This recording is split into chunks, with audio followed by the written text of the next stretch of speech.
You are but you to the young man allow. Una na joke with the Puria, the color. I told him that for my yard, I'm not on the I feel you, my jur. Alandia na yang wadi malawa kuma wa kujonga cho alama wena gudanyare kenadia I am there unida tone gutara daram da laganyene semalame nya wega jaga yanjo anara me mawunawa yiri ni yoba ajarana wala Anajedam ju warinja, dono malengo wai mualangan. Banadal ma gwen perio chenga kumot. Anarame mauna wa yiri ni yobai ajarana ulew. Anajedam ju warinja, dono malengo wai mualangan. Banadal ma gwen perio chenga kumot moidung walane. Lama yang baton wenya, kona jeton ngejai, anang kona gunggu torir. Menyalam marah kuculi, undan jekor tuan. Walama mora walan kerir dal. Kuton malwaji dadau gayang dan jenatiar. Agang maya walama mamor walan. Busin amu gayang busan malwaji dadau gayang nan jinatiar agang maya gulong mamor walan busin amu gayang rango ge mujen baunen ayok pin ana tera jubya runera rai kariya lage tong karyap mauna wa morala munen uwe jatang malet angkara ge mujen baunen yuna ge ayok pin ana tera jubya agwara unto gwara temejare te chola butom ketok ndong aja and you record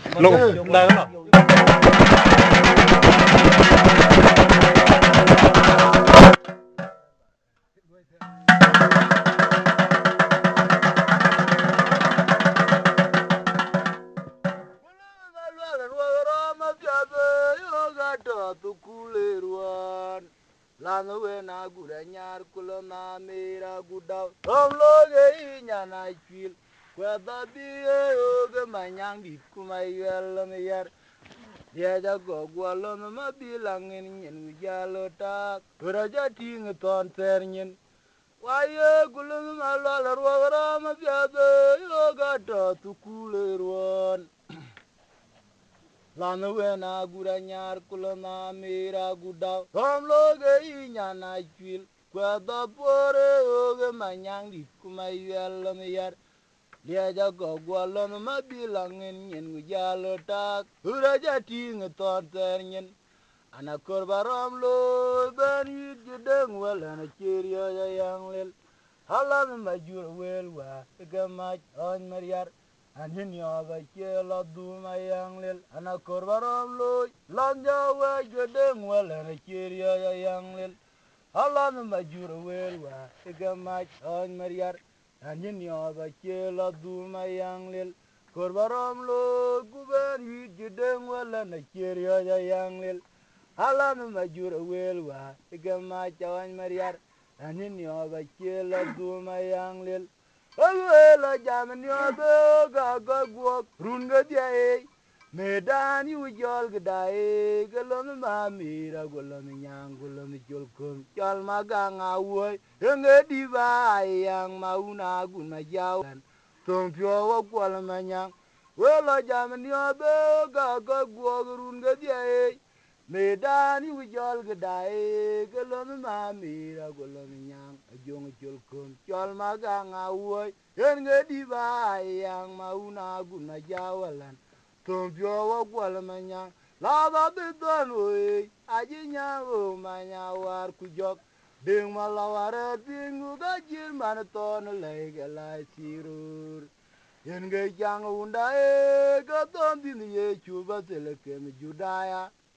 a kelle ba chu te lu ma ngo bu wel gut ku be ngara nge ge welde manjanu gu jaga nyale nye jaken yo ga dur ko ju go jala tiam gerso